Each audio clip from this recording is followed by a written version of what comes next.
You're listening to Switched On Australia, the podcast that tracks the opportunities and challenges of electrifying everything, everywhere. Switched On is brought to you by the publishers of Renew Economy, Australia's best informed, most read website focusing on the green energy transition, and is supported by Boundless Earth. Boundless Earth uses philanthropy, investment and direct advocacy to help Australia become a global force in a decarbonised world. Hello and welcome back to Switched On Australia, the podcast where we meet the people, explore the ideas and unpack the innovation driving our clean energy future. I'm Anne Delaney. Thanks for joining me. Last week, something remarkable happened.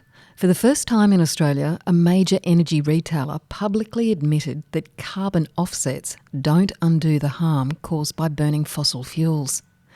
That admission could mark a turning point in the battle against corporate greenwashing. The company? Energy Australia, and they're our third largest domestic polluter. And they were forced to apologise to over 400,000 customers who signed up for their Go Neutral offset product. This is a program that claims to make gas and electricity usage carbon neutral. But this disclosure and victory wasn't the work of a regulator or a government watchdog. The credit goes to a small but determined grassroots group, Parents for Climate. 2 years ago, they launched a legal challenge against Energy Australia, arguing that the Go Neutral product was misleading and deceptive. The case was set to be heard in court this week, but in a dramatic 11th hour development, it was settled out of court.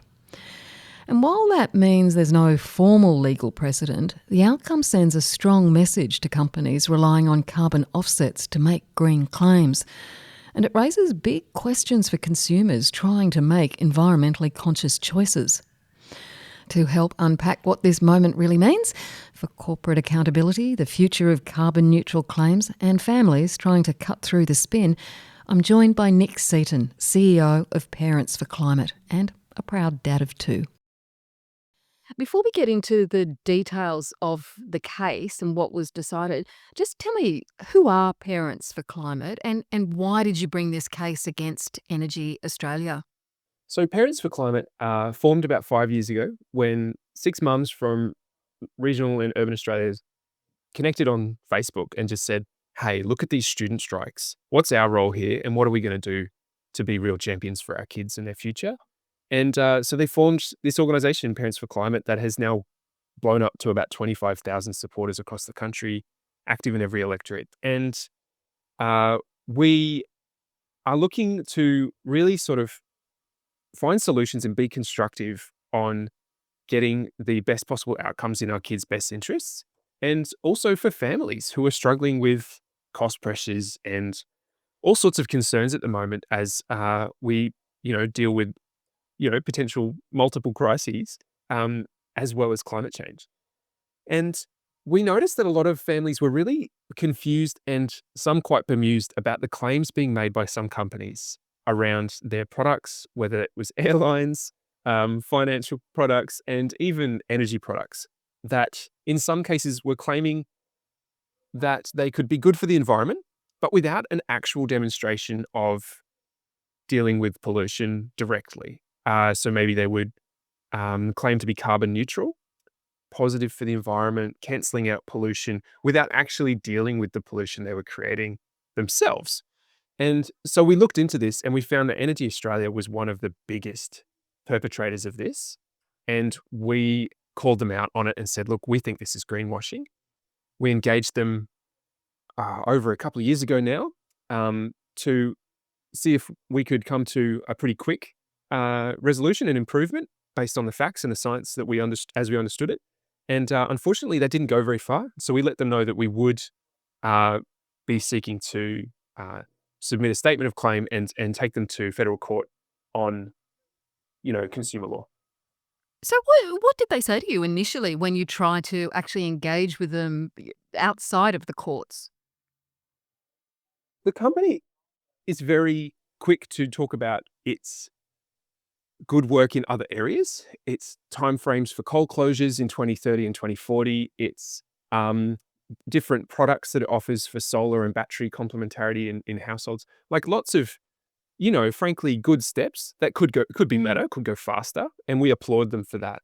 But they would very reluctant to directly address the issue we were raising. They would always be, well, but we're doing all of this other good stuff. And we were saying, that's great.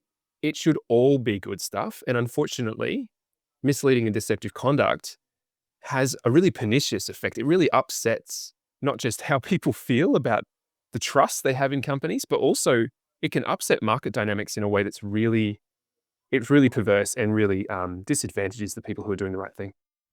Yes, definitely. So, for listeners who haven't been following this story closely, can you just briefly explain what this case against Energy Australia was all about?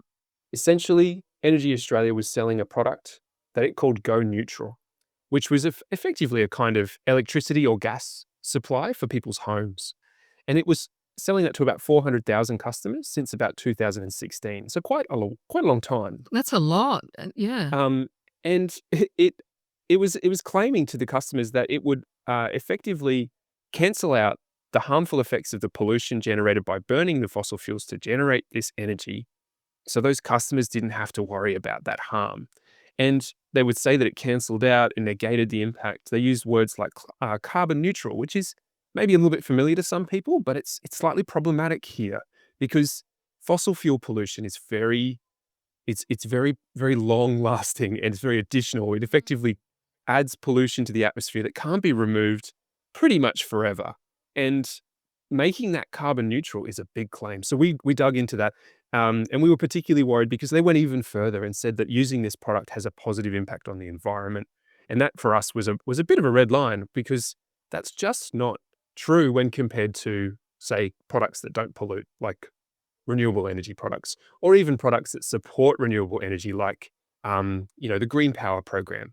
So we challenged them on this, and eventually we sued them in the federal court. And 2 years later, we got to the timing of our trial, which was just last week on the 15th of May. And right at the 11th hour, we ended up in negotiations to try and get to the best possible outcome.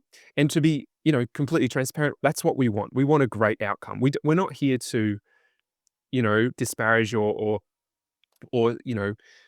just be a pain in the ass. We actually want a great outcome. And so we were really pleased to see that they were prepared to come and meet us where we needed them to be. And we're really delighted with the outcome that we got. We ended up settling with a few conditions, that they make a public statement that acknowledges and admits to all of the key facts in our case, which they have now done, and effectively includes really important statements, including that the harms caused by burning coal and gas cannot be undone or prevented by buying offsets or using carbon credits to claim to offset the energy and somehow make it carbon neutral. And that's a huge admission by a major utility company. And as far as we can tell, this is possibly the most significant admission of those facts of any company in the world to date. And so it could be a bit of a game changer. We're hoping that this can actually really set a new standard that companies can follow. I mean, what does that admission mean, though, in practical terms for the public and for other energy retailers, do you think? I think it has two key implications. One is that you cannot claim your polluting product is somehow good for the climate without real adequate justification. And the justification they were using, buying carbon credits to claim that they could offset the impact and harm of this polluting product, you cannot do that with fossil fuels. And the key reason is that ultimately carbon credits, which I'm happy to talk to because that's a completely different issue, but carbon credits are of varying quality. Unfortunately, some of it's very poor, and some of the credits that Energy Australia was purchasing to make this claim were heavily criticised. Those projects, very questionable quality. And so what that means is we're not even sure that the credits that they were buying had any positive effect at all, but they definitely did not have the ability to permanently account for the carbon impact or the pollution impact of burning the fossil fuels in the first place. And so getting that company to admit that there is nothing as effective as not burning the fossil fuels in the first place was a huge admission, a great statement to be able to put on the public record from the side of a company that effectively is a fossil fuel burning company with fossil fuel assets like Yallourn and Mount Piper coal-fired power stations. And so it's a big step forward in terms of that kind of accountability and transparency and integrity in marketing of a product based on burning fossil fuels, particularly an energy retail product. And the second thing is that the decarbonisation plans now need to adjust with this logic. Like if it's so transparently laid bare that this approach of compensating pollution with projects that have varying and questionable quality, if that is now out in the open and admitted to by this major company that it doesn't work and it's not as effective as actually dealing with the pollution in the first place, every other company that's undertaking that as part of their decarb strategy will need to review the integrity of their plans and make adjustments, because on either front, whether you're making poor marketing claims or inadequate decarbonisation strategies, you now are exposed to a level of risk that previously, to this case, wasn't as clear. I mean, it definitely is a massive step forward, but you did settle the case. You didn't take it all the way through the court process to get a precedent in law, and they haven't admitted to misleading and deceptive conduct, have they? How do you feel about that? I mean, I can see how you've made a massive achievement, and let's face it, you're a small not-for-profit. So, I mean, hats off to you. Thanks. Yeah. But I was just thinking, without that precedent, do you think that some of these corporations are going to be as impacted as you hope they will be? It's a difficult process to navigate, and it's been several years in the making. And so when it finally came down to that negotiation process and weighing up a range of considerations, including respecting court resources, effectively we were getting all of our goals met in this settlement, because the company effectively only when the court case and the hearing was due to start did they actually meet us where we were and admit.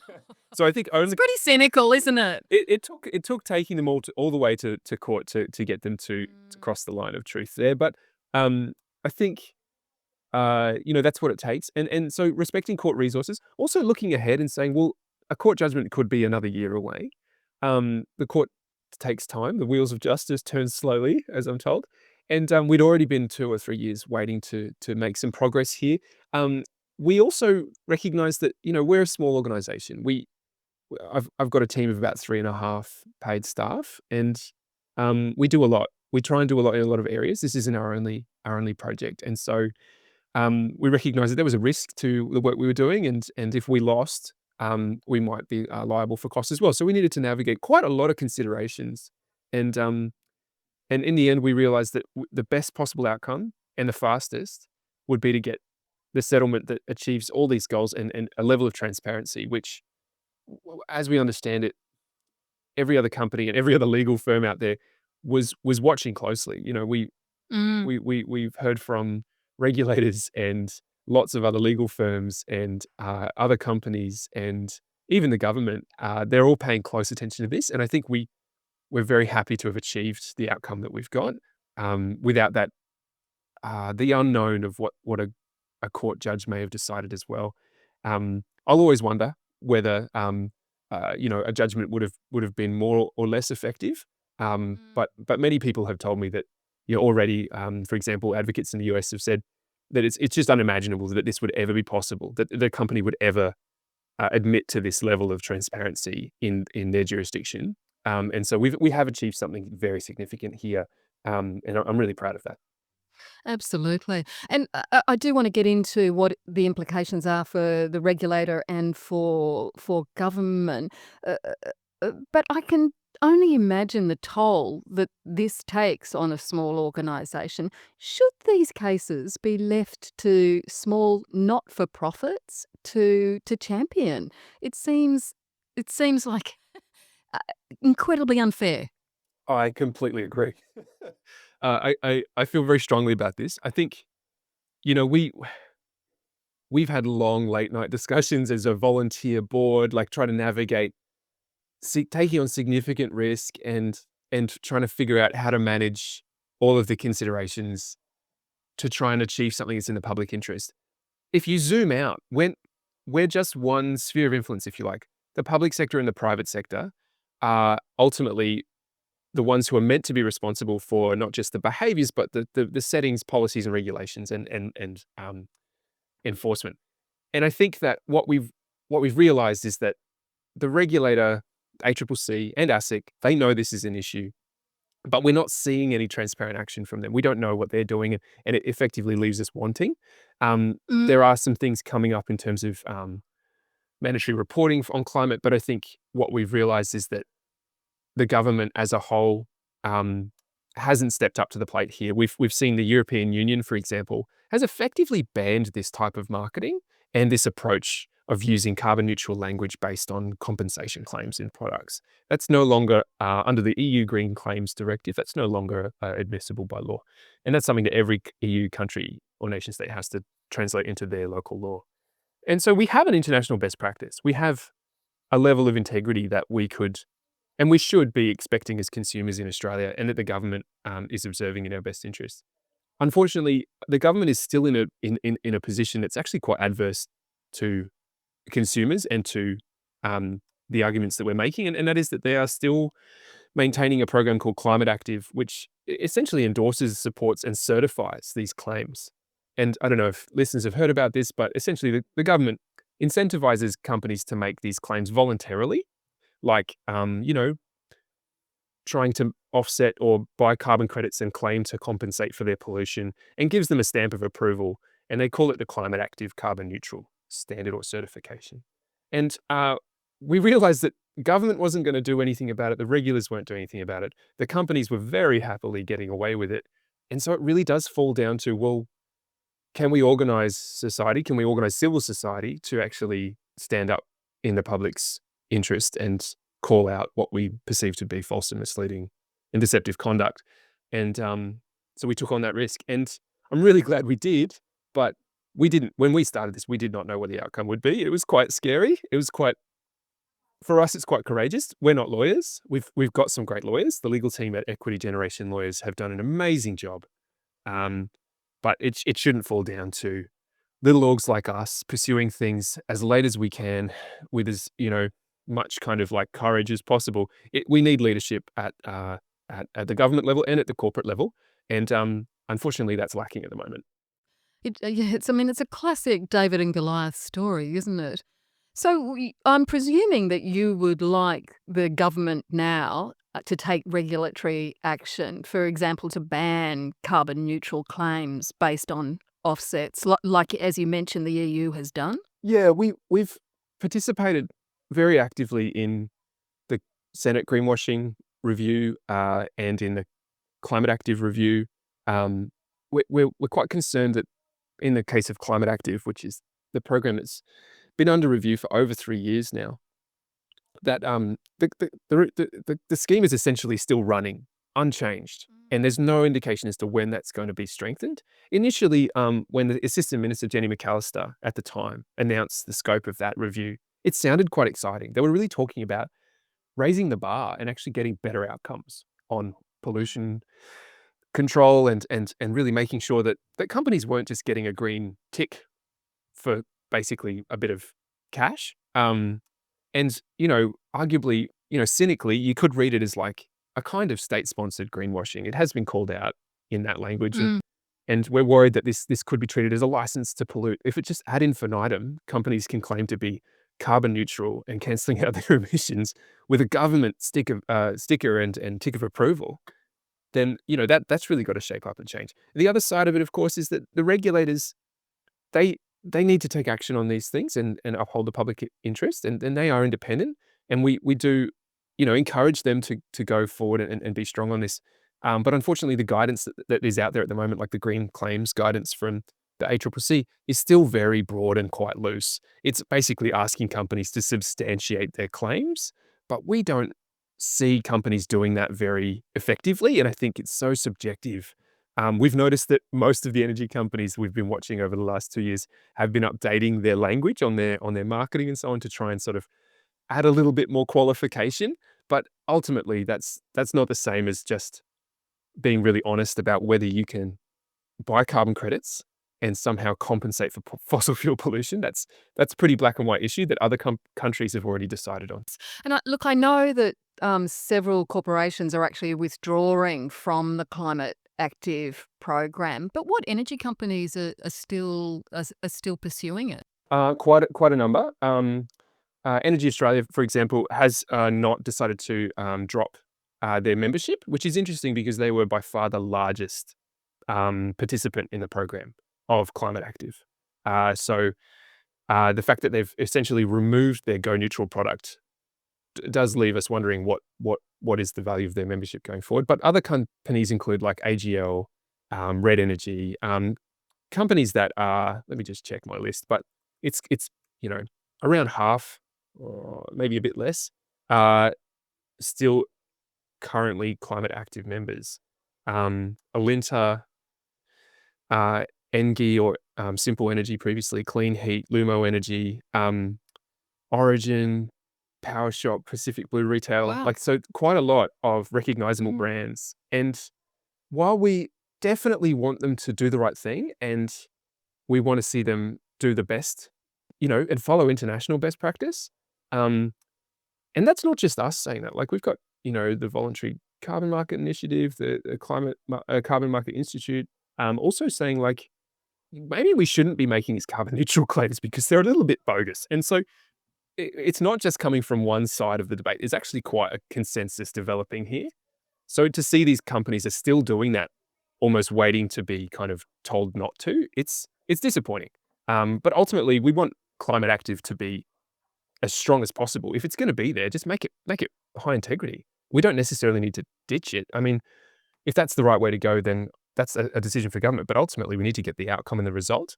And so either strengthen it and make it effective, or have a hard look at whether it's appropriate to keep it going. And regulate it properly, don't you think? Well, rather than yes. just having it, the companies voluntarily do it. That's right. And we've had lots, surprising number of people write to us this week and say, I was using that product under the impression that it was the right thing for the environment. I did my best. I feel bad about it. Like we've actually got mums and dads and families at home feeling really disappointed and actually quite, frustrated with having been misled by Energy Australia. And that's just not on. Like the regulators should be on top of this. It's not rocket science. It's climate science, and it's actually pretty readily accessible. And do you think now that the regulator should go in hard on some of those companies that you mentioned, the energy companies that are still participants in the climate active program? We want to make sure that this standard is the practice is better and that the standard is lifted. Whether they need to be going hard or not, I don't necessarily. That's a call for them to make, whether they throw the book at these companies. But these companies need to stop doing what they're doing, and so whatever that takes, we're going to be sending, and we have been sending very strongly worded letters because the risk profile has changed. The outcome of this case means that this argument that we've just taken to Energy Australia could pretty much be applied to any of those companies I just named, and they Mm. are going to be looking over their shoulder because it might not be me. Parents for Climate has been using all the resources it's got, and if anyone wants to make a donation to keep us going, please do. Uh, And write some letters. by all means. And but it could be someone else. I don't know. Like essentially, this is a completely open question. The public interest here is clear that transparency is available, and the the precedent we've set is not a court decision. It's a demonstration of accountability and an admission of the facts by one of the major participants in this approach. And so all of the other participants now need to work out whether they're going to keep going with that potentially misleading and deceptive conduct, or whether they're going to match that level of transparency and follow Energy Australia, who, to be their credit, have done the right thing and are pursuing a range of other climate initiatives. Like, it's not like they've just stopped doing some good stuff. They're actually doing better things and investing in other areas that are going to be much more meaningful. Good on them. Yes, it took us twisting their arm and applying a lot of public pressure, but they did it in the end. Other companies can do that too. You've touched on it, but I just want you to flesh it out a little bit. What kind of impact do you reckon greenwashing has on consumers, on mums and dads, on people trying to do the right thing in their everyday lives? Because it seems to me that it just reinforces that lack of trust that we have in the energy industry. Oh, it's quite a serious issue. We actually undertook a survey of our supporters. Almost 500 of our supporters let us know how they were feeling in response to greenwashing, and about 43% have experienced it or recognize that they think they've experienced it, and about a third have actually, uh, done something about it.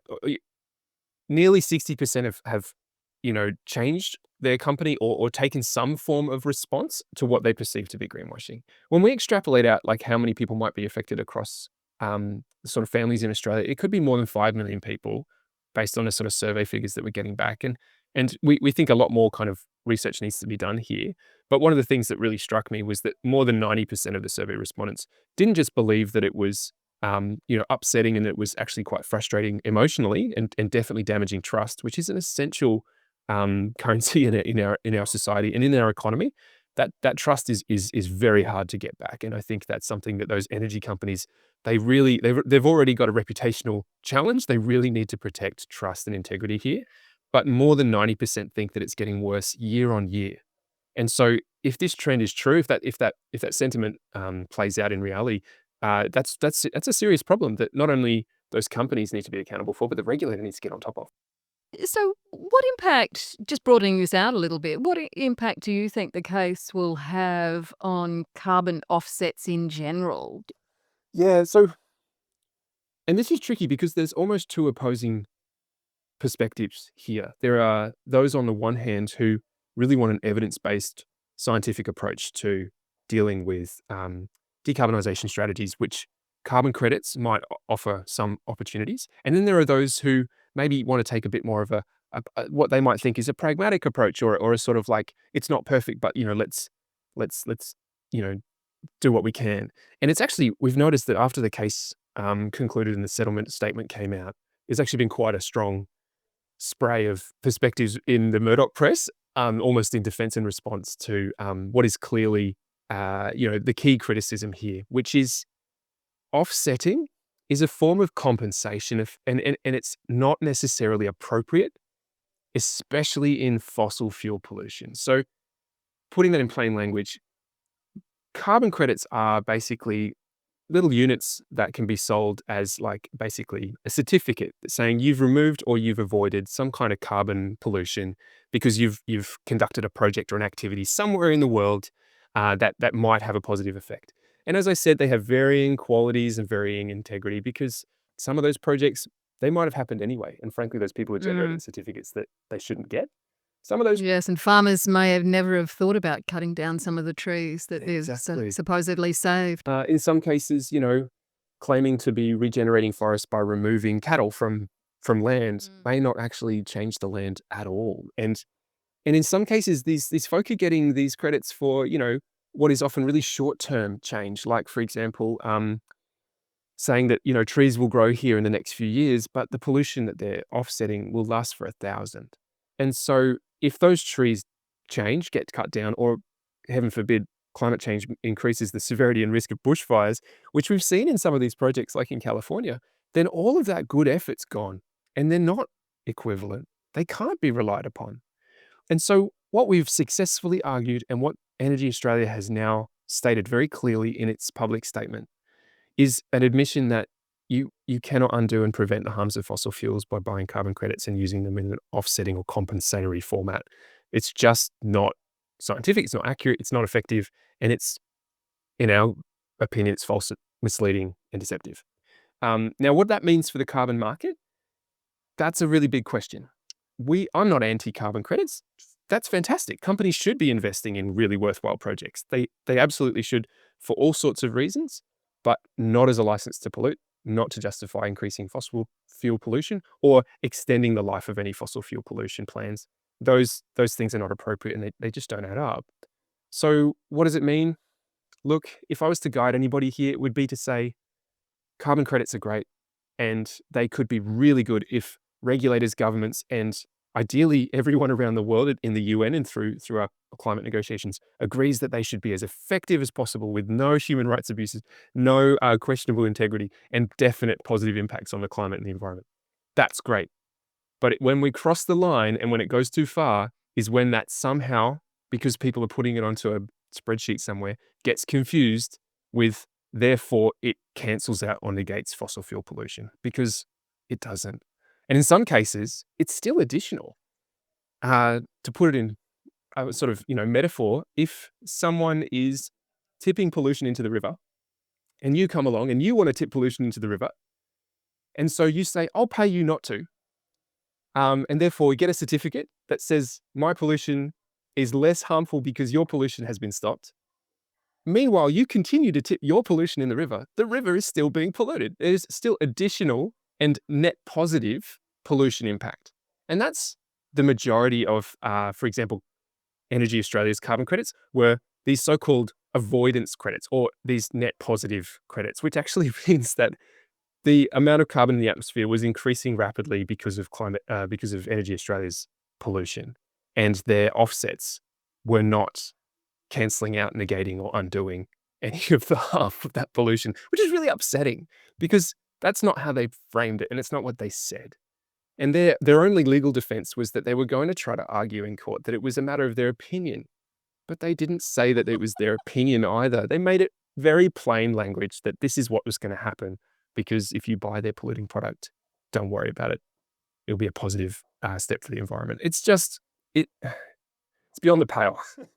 That is beyond the pale. That that was going to be their defense. It's our opinion. That's outrageous. Yeah, and I've seen some comedians put this in some pretty funny, analogies. Like if you were to look at, I don't know, matrimonial kind of whether someone might be cheating on their partner, you wouldn't be able to sort of claim that you're okay to cheat on your partner because you paid someone else not to. Like it's so morally ridiculous that that's somehow logical. Like and so the same is true of polluting and essentially climate pollution, which is not just a once off, but a essentially permanent change to the atmospheric, makeup that will have real harms on people, communities, and our economies. Yeah, it's when you take morality and values out of any equation, your logic, I think, is totally skewed, quite frankly. Yeah, and I guess that's the the the magic of putting everything into a spreadsheet is it kind of starts to look like it's not an ethical problem; it's a numbers problem. Um, and these different projects get mixed up, and in Australia, one of the biggest problems, in my opinion, is that the market confuses all of these different projects, all of these different types. Someone who's planting a tree, someone's building a wind farm in India, someone who's, supposedly removing cattle, and then says they're all the same. They're all one unit. They're all equivalent, regardless of the fact that some of them might be avoiding, some of them might be removing, some of them might be permanent, some of them might not be. Some of them might be really expensive because they're really effective. And that's what we need to see, because we need these things. We're so far up the creek on climate that we need every paddle we can get. But if the paddle is full of holes, it's no good. Let's get a better paddle. Let's make that paddle stronger by making sure it's going to be really effective, permanent, and reliable. But if it gets washed together and somehow sold with other paddles that are just like essentially paddle pop sticks, you're not going to get out of that situation. And that's something that we've seen in the Australian market, is that we've just got this mess of standards being applied to not just climate active, but also, the Australian carbon credit units and, the safeguard mechanism, and essentially all of the big polluters. They're kind of participating in a scheme that lacks that high quality that we really need to see. Nic, just a final question. What's the next paddle for Parents for Climate? Where are you going to take this after a nice long rest? Yeah, I've definitely done the hours. I am absolutely very, very, very tired, and so are so much of our team and our supporters. But essentially, we keep going. Like we're so driven by the hope that in our lifetimes we can turn this around. Without a doubt, the next few decades are going to be challenging on climate. But when we look our kids in the eye, and I can't tell you the number of people who've written to me or called me this week and just said, I saw how proud my kids were when they understood what we did this week. That's just so motivating.